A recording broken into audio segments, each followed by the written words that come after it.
Greetings and welcome to the 2020 Coepere, which is a tradition here at Annapolis Christian Academy. I am Ty Hensley, the head of the Schools of Logic and Rhetoric, and excited to join you on this experience. Although it is a virtual one, you'll still get to hear from your teachers, students for the upcoming school year, parents. You still have an opportunity to ask questions, to solicit feedback, and we want to join you for a live Zoom session this Thursday at 5:30 p.m. There should be a link at the bottom of this video, so please join us for the Zoom session for any additional questions that you have for us, and we'll provide answers to those. And just look forward to you tuning in to the rest of this video message. Watch your teachers, hear from them, students, and we're just really excited. The purpose of this is to ease the transition into the schools of logic and rhetoric. We're excited to have you. There's many exciting things that lie ahead. Coming into the house system, being a part of that, the student leadership here at Annapolis Christian Academy, taking that next step in your walk with Jesus Christ. We're super excited about that, and just look forward to you joining us in the days ahead. So thank you very much, and please stay tuned to hear from your teachers. Hello, I'm Mr. Smith, and I know that the sixth graders and upcoming seventh graders would be interested to know who I am because I'm going to teach you two classes next year. Next year I'll be teaching you Introduction to the New Testament, which is a seventh grade course where we're going to cover one gospel and maybe some pieces from another one, and we'll look at the Gospel of Luke. And then we're going to look at some of the other parts of the New Testament that are called epistles. And what we're going to do as we study those is we're going to look at the background in the ancient world to help you understand them so that you can read the Bible more effectively on your own. And we're going to look at how the New Testament authors were trying to answer this question: who is Jesus and how must I live now that I know who he is? And to do that, we're not only going to look at the context of the New Testament authors, but we're going to discuss some important issues that you'll face in your lives today. And we're also going to look at how some of the early church fathers and some more modern Bible commentary authors write about Jesus as you learn to write commentaries and do research to answer your own questions about Scripture. The other place that you're going to run into me is in chapel. And so every Monday we're going to have chapel. That'll be a little bit different for you. And chapel is going to be slightly different. We're going to have a liturgy, and so you'll be familiar with that. And we're going to recite things like the Apostles' Creed or the Nicene Creed.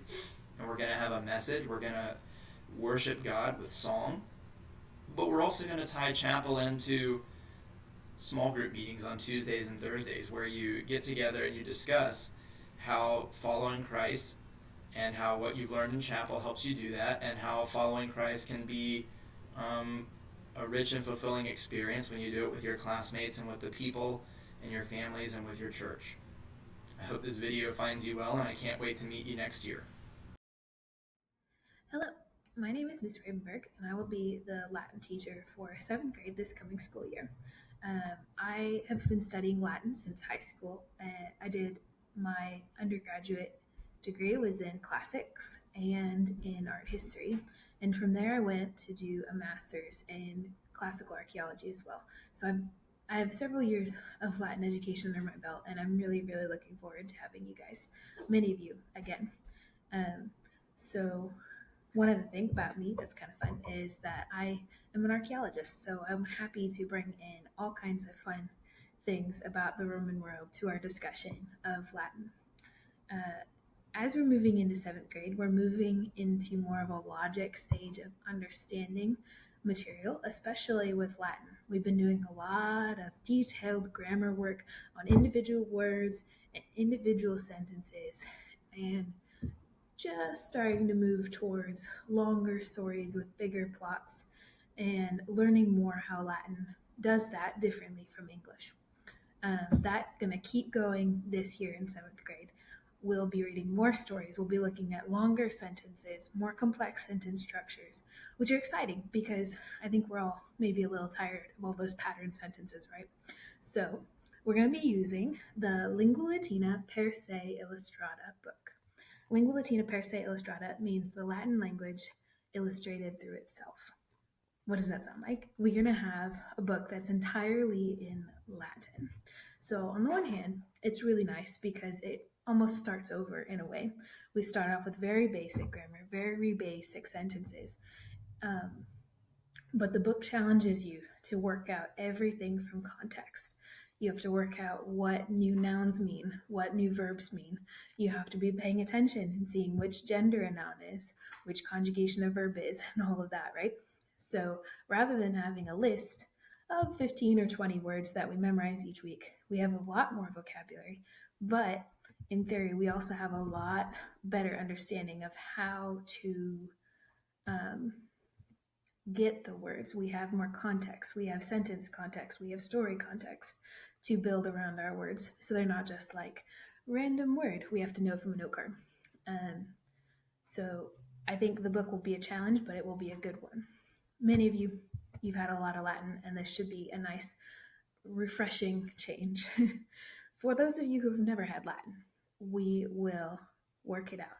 It sounds very intimidating to jump right into it, but again, we're starting off on a new book, which sets up a good avenue for you guys and me to work together to start getting you into Latin. We offer Latin at Annapolis because it is a really, really good way to train your mind, to practice memory skills, to work things out and deduce things. So that's something you do when you're reading in English, right, too? You're working out new words that you haven't seen before. Usually you go over it kind of quickly, and only if you really get stuck do you go back and do it. So by me forcing you to do it here in a harder situation, it makes it a lot easier in English. Secondly, Latin is extremely important for understanding grammar. I personally, even though I had lots of grammar growing up, didn't really understand grammar until I was forced to look at it through a different lens, through Latin, right? So we'll continue to do that going forward. And then lastly, Latin massively increases your vocabulary, especially with those bigger vocabulary words as we're looking distantly towards the SAT, right? A lot of very large educated words are based on Latin and Greek roots. And by studying Latin vocabulary, you have many of those in your pocket. So with all that said, Latin will be great next year. I'm very much looking forward to having you. Thank you. Hi, soon-to-be 7th graders. My name is Mrs. Carter, and I will be your science teacher next year. I'm really excited for you to come up into the middle school, into the School of Logic, and explore with me how science works. Before you can actually do science, you need to understand the process of science. And before you can even understand the process of science and how it works, it's important to understand, first of all, why do we even do it? And that ties us back to the very beginning of all things, when God has given mankind a task to do. Not only a task to evangelize the world and lead them into the knowledge of the Lordship of Jesus, but also to fit them to do dominion-taking tasks where He has given us the rulership of the earth under His wise guidance. And we need tools to do that. We need the ability to observe the natural world and draw some conclusions about it.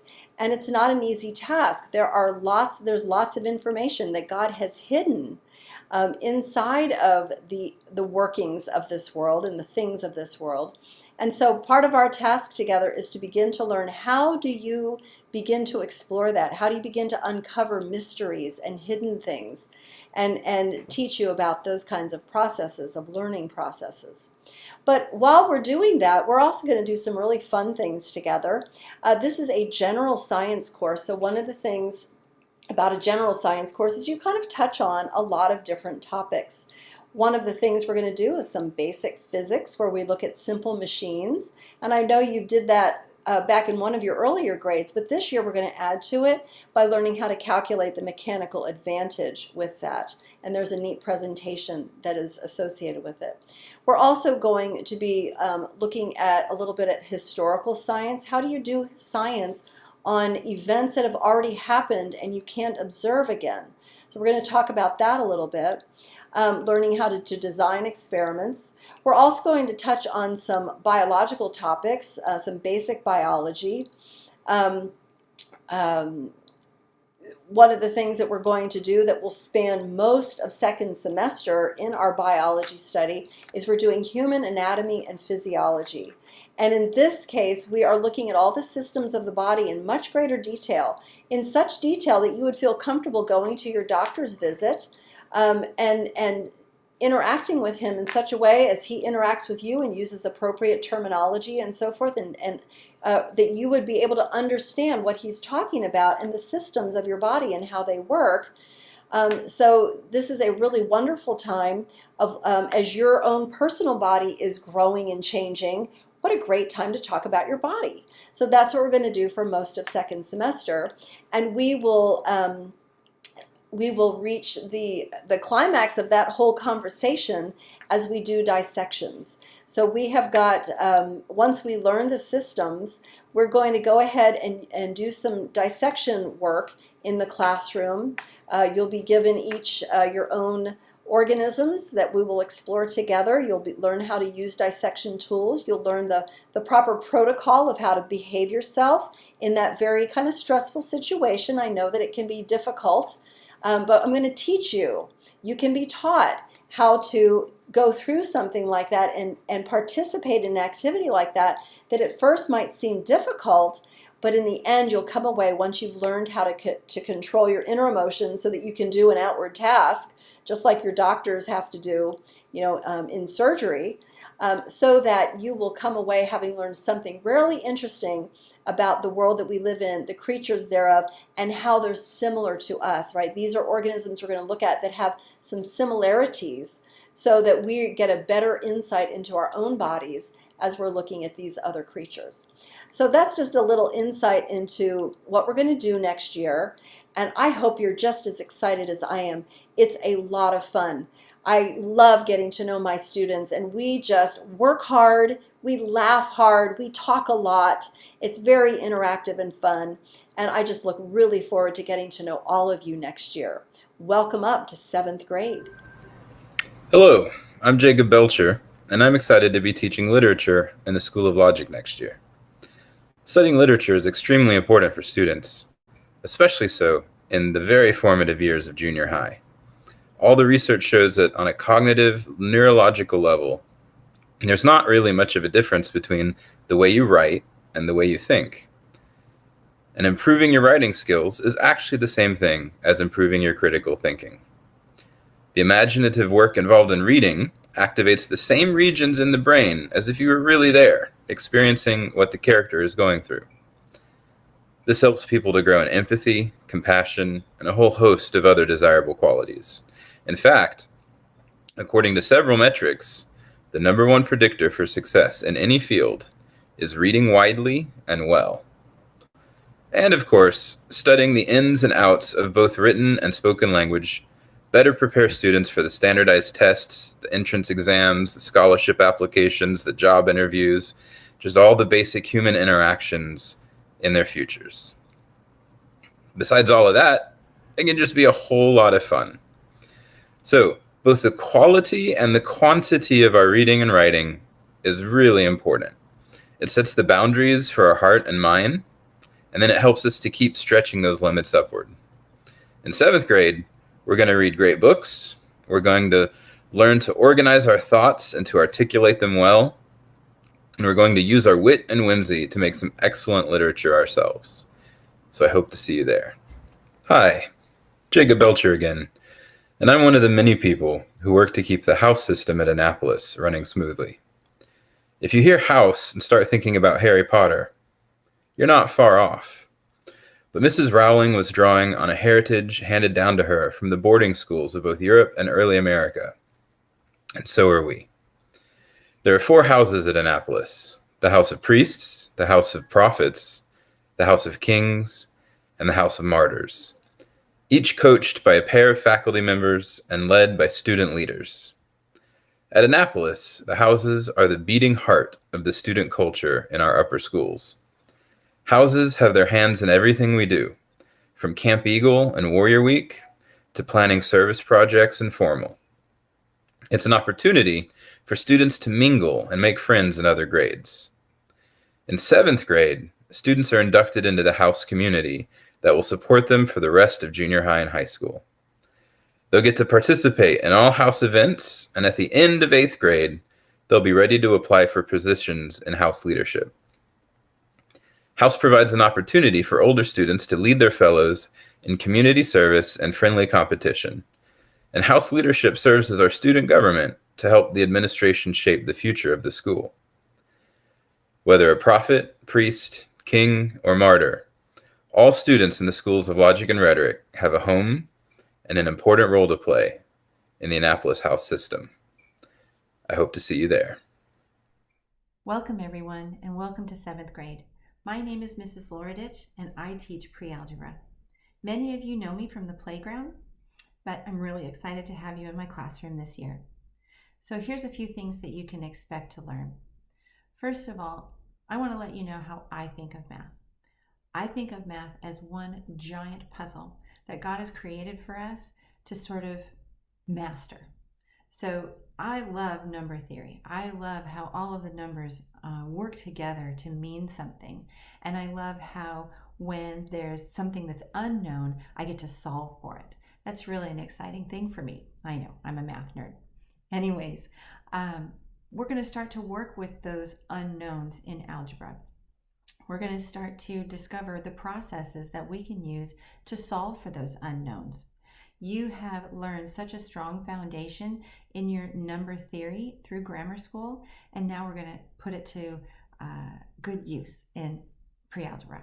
Okay, so variables are something that we will do an awful lot of work with, and there are many processes in how to work with those variables. So it'll be really important that when you come to 7th grade, you can expect to attain this new sort of level of organization.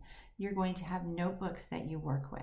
You are going to maintain an organized set of notes. As you do your book work and your homework, you're going to be an organized fashion on that work. So it's easy to read. So it's easy to see from one line to the next how you are progressing through that recipe to solve for that unknown. Okay, we are going to work with other things such as graphs and what those graphs mean to us in real life. It's more than just plotting points on a graph or drawing a straight line. That line means something, and we're going to start to talk about what that is. In fact, if you can think about a sequence, 2, 4, 6, 8, that's a sequence. And that sequence can be applied to a graph, which can be applied to data analysis, which can be applied to real life, etc., etc. It all starts to make sense as we put those puzzle pieces together.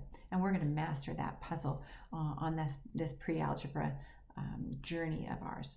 Okay, one of the other things that I want to talk about with the processes is that you've spent a long time learning PEMDAS, the order of operations. And when you get to 7th grade, we're going to start to use that backwards and take that knowledge that we have of PEMDAS and apply it backwards so that we can solve for those unknowns. One of the things I really want to encourage you to do, though, is to rely on the things you already know. You have a strong foundation. And again, we're just going to apply that in a new way. So the textbook that you've been using, Saxon, it has a different approach to math than what we do here in middle school and then again in high school. So come prepared to do things differently. We will have a whole new set of rules, I guess you could say, in terms of how to approach your work. The presentation of new topics is going to be completely different. Again, we're going to keep a notebook and you're going to be graded on that notebook. So organizing all the information that you have learned and that you will be learning will be happening in that notebook. And I don't think that y'all have kept notebooks before, so this will be new. So come prepared to start thinking about your learning and your approach to learning in a different way. Okay? I want to let you know as well that I'm here for you. I take part in tutoring after school or tutoring at lunchtime or talking with you during class. It's very, very important that you advocate for yourself for the things that you don't understand. What's not okay is giving up. What's not okay is, I don't understand this, I'm not going to bother with it. What's not okay is letting someone else do the work for you because you didn't catch it during class, okay? You must advocate for yourself. You must stand up and say, you know what, Mrs. LORADITCH, I really need your help. I don't understand this. I expect a level of commitment from you because I'm committed to helping you. I'm committed to presenting and preparing lessons for you. And as an Annapolis student, you also need to be committed to learning those lessons that I give to you.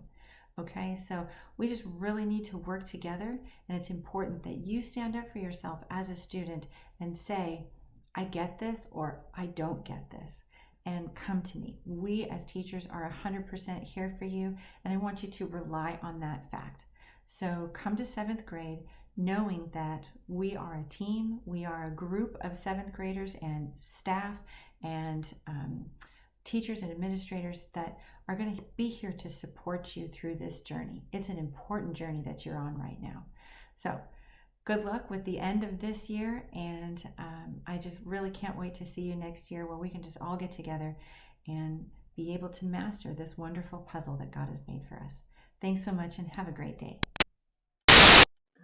Good afternoon, and thank you for joining me. My name is Mr. Ross, and I feel like you've won the lottery because I'm going to be teaching 7th grade history at Annapolis Christian Academy next year. 7th grade history is going to be a lot of fun. I have specifically designed the class to be largely an in-school experience. There will not be a lot of take-home work. I meet with the students for about an hour every single day of the week, Monday through Friday. That is plenty of time for us to get the lion's share of our work done in class. Further, a lot of what the class is about is teaching certain disciplines. The discipline of being able to read a primary document and taking notes from that document accurately. The discipline of being able to listen to a lecture while sitting next to your friends and participating in the correct way without getting into too much trouble. 7th grade history is going to cover a wide range of specific topics. Some of those topics will include medieval armor and weapons, medieval torture devices, the history of firearms, the history of the great state of Texas, the history of major holidays. But we will primarily be focusing on the colonial period of American history. 7th grade history is going to be a lot of fun. We're also probably going to throw in a few oddball things that we're going to talk about. We'll talk about the history of sanitation. We're going to talk about the history of ancient peoples, particularly Mesoamerican peoples.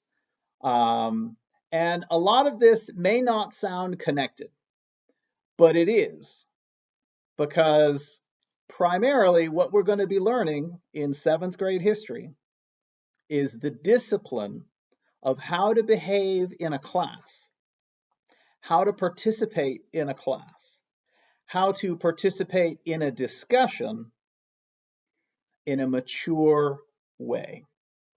We will be discussing a wide range of historical topics. As I said, we're going to focus primarily on the colonial period. We're also going to talk about how the United States was designed, how the United States was born, how the United States was created, some of the founding thoughts behind the founding of the United States. We're going to be discussing the Constitution in detail.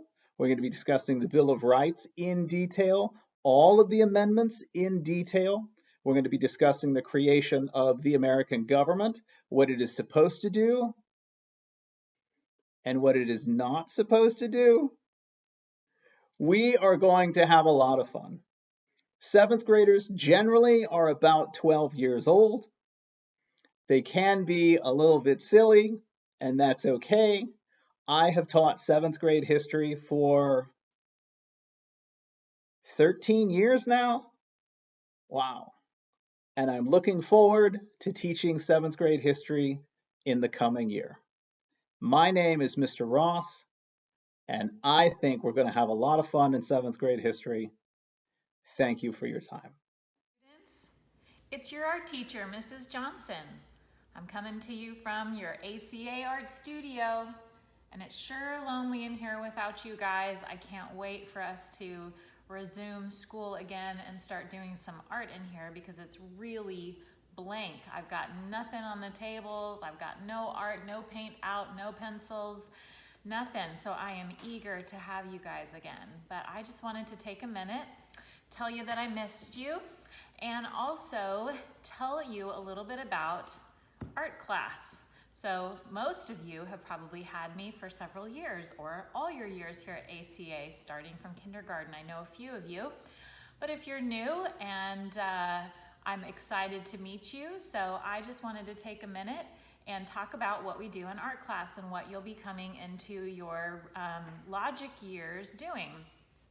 So in logics, in the School of Logic, we start with kind of back to the basics. All through grammar, we have been studying history, art history, talking about the art forms that you've been learning about with your history. So learning about Egyptian art and Roman art and Greek art and medieval art, and introducing you to some of those types of art and art styles, and how history and culture have influenced art, along with the elements and principles that you've been learning about. Of course, we sing our Elements song, which hopefully is so stuck and embedded in your brain that you'll never forget it. So we've talked about line, color, form, texture, shape, value, space, principles, balance, contrast, movement, pattern, rhythm, unity, and emphasis. What we're going to be doing as you all move into the School of Logic is we're going to continue to focus in a more detailed way on the elements and principles. So you'll be grateful that I taught you those silly jingles, because you're going to refer back to them often. And basically we're going to go more into in-depth study of, in particular, line and value, contrast, in 7th grade art. So you're going to be primarily working in black and white, which we're going to talk about value and the shading of light to dark. You're going to be doing a series of different drawing exercises, because I am going to, you all know, we talk about in art class all the time, draw what you see with your eyes, not what you think you see with your head. So a lot of times people are like, oh, in art class, I can just come up with any old thing that I want to draw, and sometimes that's true, and we do projects like that. But I primarily like to teach my students how to actually draw what they're actually seeing. So rendering something that you're looking at and drawing it accurately as you can. So I try to teach you to use skills that are going to help your observation. So we are going to be doing that in 7th grade, using grids, teaching you how to draw, teaching you how to show something that is flat and making it into a three-dimensional object of form. So forms are flat, but forms are fat. How do you show that on a two-dimensional piece of paper, on a flat surface? You want to show space and dimension and perspective. So we're going to be learning about that as well. So everybody has to take this class, but I try really hard to make sure that everyone has the tools that they need in order to accomplish their assignments and make an A in class. That is my goal. I believe that art is for everyone, not just the people who are skilled or have natural talent. I do believe that art is something that everyone can learn basic skills and learn how to draw something in a realistic way using those skills. So like I said, art isn't just for those that are artistically talented, it's for everyone. And therefore, it's for everyone because it also broadens you as a human being. You learn to appreciate the amount of work that goes into really great art. You appreciate the artists and the kind of effort that's put into. You'll begin to understand it's not just it's not just all fun and games. You do have to work hard. You have to think about and think through and use skill. So when you go into a museum, now you'll be able to understand what went into art making. You'll be able to appreciate the artist and the amount of work that they put into it. You'll also have an appreciation for design and how things are balanced out, the contrast that was used, the value. You'll understand those things when you're looking at art. So I try to really talk about all of those things and give you as a student a broad understanding of why art is important, give you eyes to see and a mind to understand what you're looking at. So say you don't go on in your life to become an artist, but art is everywhere and will be everywhere in your life. Maybe you want to redecorate your home. Maybe you want to redecorate your room, or you want to learn how to decorate something that looks interesting. When you pull out your cereal box in the morning, somebody came up with a design for that cereal box so that you would want to eat it. Design is a very important part of advertising. Pretty much every business looks to an artist or a designer to come up with a logo or a commercial or something that's going to help you want that product. Art is a part of that. So art is everywhere in your life. Music, theater, everyday design of buildings. As our rhetoric building is going up, as I came in this morning and was seeing how that's coming together, it's really exciting. But it also required some art elements and design elements, architecture, all those things are wrapped up into what you will be learning here in art class. So again, even learning the skill of observation. Maybe some of you will go on in your life to become doctors, lawyers, in law enforcement, learning how to carefully observe something, drawing exactly what you see, noticing things about it, honing those skills of observation are a really important part of those jobs. So as a doctor, you don't want to miss symptoms. You want to pay attention to little things of your patient, or say you're in law enforcement and you're on a crime scene or something like that. You need to have honed those skills of observation so that you're paying attention. This applies to every kind of job. So in art class, we're learning life skills as well, not just how to draw and how to make a cool drawing. So I hope that you will enjoy coming into art class, but just to give you a few little images of the things that we'll be drawing. So again, we'll be mostly learning in black and white when you first come in. So I pulled out a few kind of drawings. So this will be one that you are going to be drawing. It'll be a basic still life in black and white. Again, we'll be looking at value, so lights and darks, how the light hits objects. You'll be learning about 3-dimension, drawing things in perspective, very important. Here's another really great, again, really important value for an interesting picture, something that someone's going to want to look at. You have to have interest, and you create that by using darks and lights. It draws your eye and your imagination into the picture, and it makes someone want to stay and look at this picture. We'll be drawing your favorite shoe. Here was one of my students, her favorite shoe. She brought in something really fun to draw. She didn't just bring in her sneaker. So this was a really great one. This was another fun shoe. You don't have to just bring in your Sperry or something. You can bring in one of your mom or dad's shoes or something like that with interest. So this one was fun because it had a fun buckle. It was an interesting shape, interesting heel. So that's important too. These are just a little preview of some of the black and white instruction you'll be getting. And again, honing those skills of drawing, observation, elements and principles of art.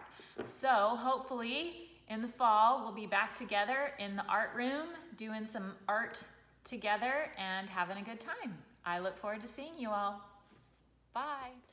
Hello, Annapolis Rising 7th graders. My name is Miss Shelby Runyan, and I'm moving from Lafayette, Louisiana to Corpus Christi to become the new Director of Performing Arts for Annapolis. I wanted to introduce myself and to let you know what next year will look like for you as far as band instruction is concerned. I like to think of band or musical performance in general as being a type of journey. On a journey, you need a map and a plan, which is of course our sheet music. You need a suitcase, which will be our instruments, instrument cases with our instruments inside. And then you also need your fellow travelers, which is of course the rest of the musical ensemble. So along this journey, we're going to help each other, and we will also be responsible individually for our own instruments. Along the way, sometimes as we are making beautiful music, we'll come across a flat tire, as one does on a journey sometimes. These flat tires are frustrations that we have in music, and we will learn how to navigate those. We'll learn how to efficiently change that flat tire, pile back in the car, and keep going. During this journey, of course, teamwork is extremely important. We will learn how to work together as a musical ensemble to create beautiful music. But also, as I mentioned before, you will have opportunities to increase your knowledge and to work at your own pace as a solo instrumentalist. You will have opportunities to take your fundamentals book and to keep learning at home on your own, so that when we come together as a team, you have all strengthened your individual skills and we can all be better as a unit together. As far as I know, you've all been introduced to your instruments, so this will not be a beginning band class, but a continuing education class. I hope that we can get into more complicated forms of rhythms, of musical concepts. We'll listen to the greats and listen to how they interpret music and try to imitate it to the best of our ability, at our current level, of course. I'm so looking forward to meeting you all. You are experiencing a transition in your educational journey, and I'm experiencing a transition in my career journey. So we will have a lot in common. I hope you have a wonderful rest of your school year, a fantastic summer, and I'll see you in August. Bye.